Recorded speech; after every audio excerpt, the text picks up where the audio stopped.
Hi, today we're talking about CCM6 histograms. A histogram is a display that shows the distribution of numeric data. The range of data values is divided into intervals. That's displayed on the horizontal axis, also known as the x-axis. The vertical axis, which is the y-axis, shows frequency. So here are the steps to creating a histogram. First, we're going to make a frequency table. If you're not sure how to make a frequency table, we have a video on that, so just check that out. Number 2, graph your data from that frequency table. Remember, your intervals are going to be on the x-axis and the frequency is going to be on the y-axis. The way you're going to graph it is you're going to be using bars. And make sure those bars touch. And you'll see why in a minute. So here's our first example. It's the directions tell us to construct a histogram. You're already given the frequency table. Not in every case, you may not be given a frequency table. In this case, you are, so that's nice. So we've got intervals 1 through 10, 11 through 20, 21 through 30, 31 through 40, 41 through 50. The intervals get graphed on your x-axis. So from this chunk, I'm going to have 1 to 10. And then 11 to 20, 21 to 30, 31 to 40, 41 to 50. The bars are going to touch because if you look at my interval bins here, there is no gap between 10 and 11. If the piece of data is not in 10, then it's going to be in the next interval. So think about that. That's the main reason why our bars, when we graph them, are going to be touching, because it's in one of the bins somewhere. And then the frequency, we're just going to graph here on the y-axis.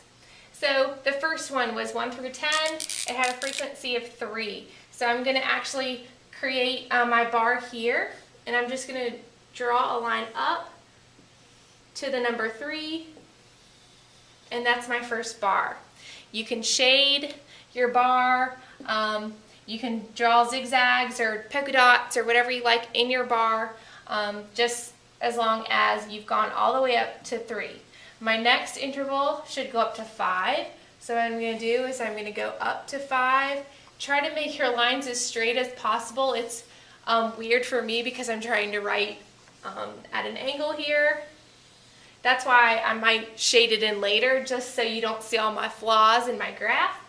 But this bar, 11 through 20, is on 5.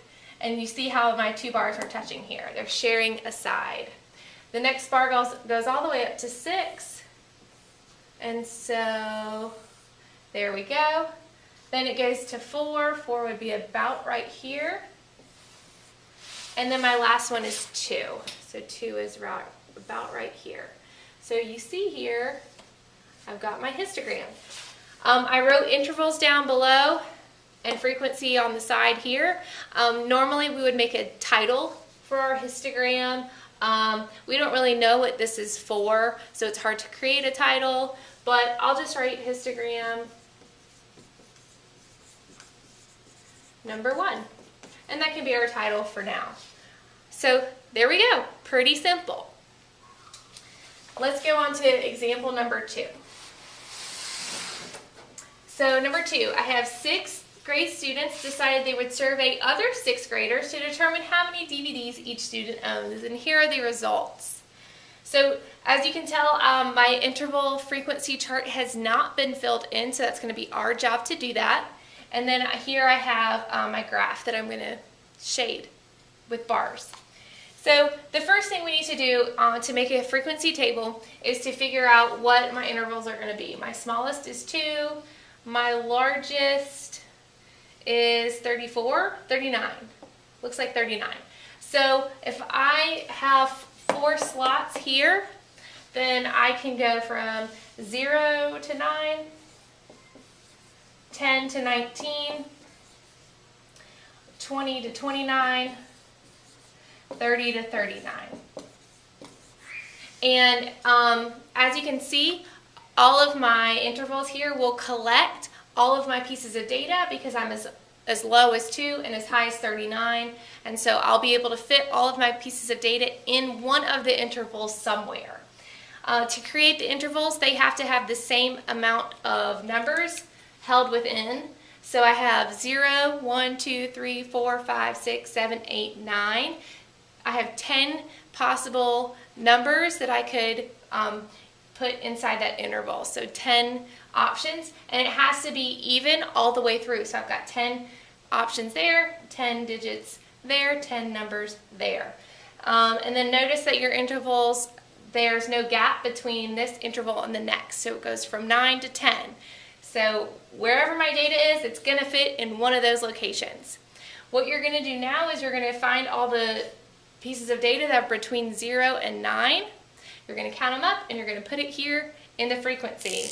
I've already done this, so I'm going to go ahead and write my answers up on the chart here. If you want to do this on your own, just push pause and you can do that, push play when you're ready to go.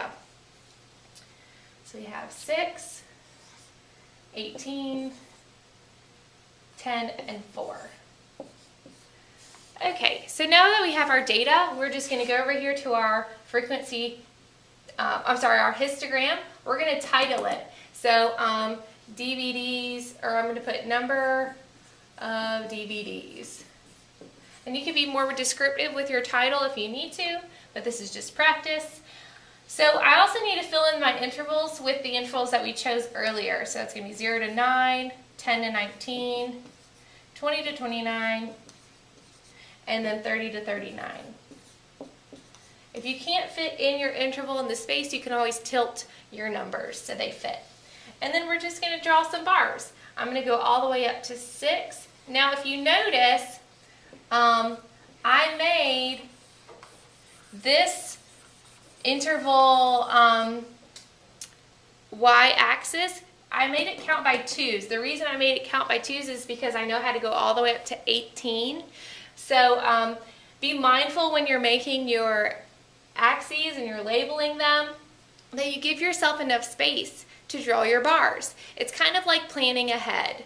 Plan ahead so that you don't have to add more paper or go on the next page or erase your work.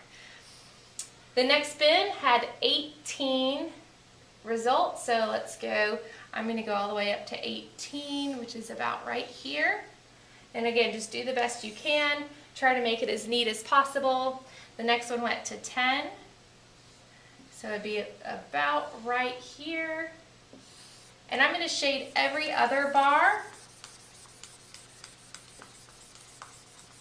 to show my artistic skills. And then the next one goes to 4. 4 is about right here. And there we go. That's my histogram for this data. To make a histogram, I need to have a frequency table. If you don't have one, you got to make one.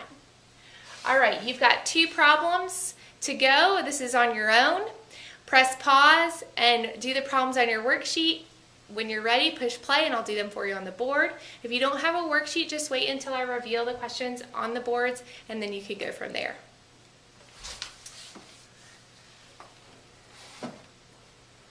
Okay.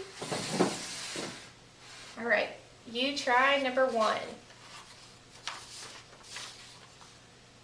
The scores on the math test were as follows. Create a frequency table and a histogram of the scores. So I've got to decide what intervals to create. I've got as low as 40, as high as 85 it looks like. So let's just go 40 to 49,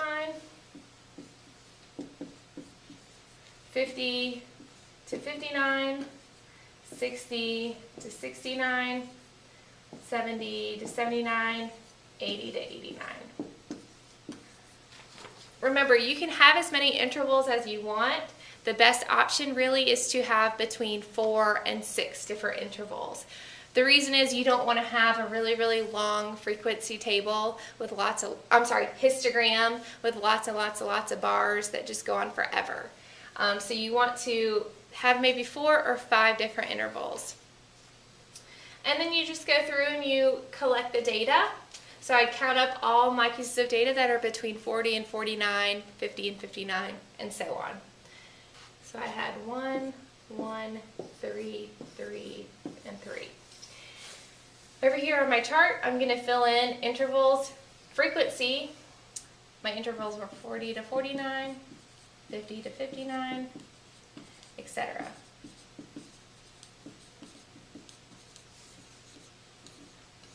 It's always good to double check to make sure you've collected all the data. So what I would do is I would count, looks like 3, 3, 3, that's 9, plus 1 is 11.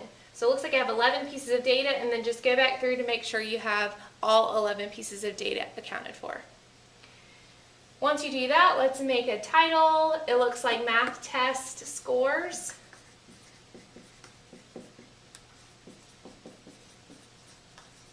And then we're just going to do our bars.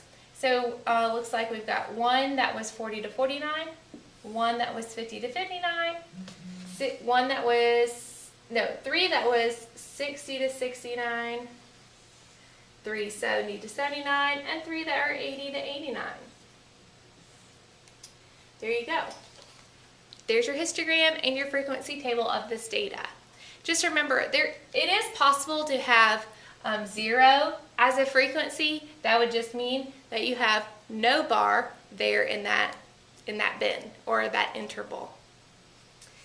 And the last question. Looks like we've got the daily high temperatures for the first 20 days of April. We're going to make a histogram of the data. So my intervals, again, it was your job to figure that out. I have 50 to 59, 60 to 69, 70 to 79, 80 to 89. And then they occurred 2, 5, and then 8 and 5. We're going to write our intervals in.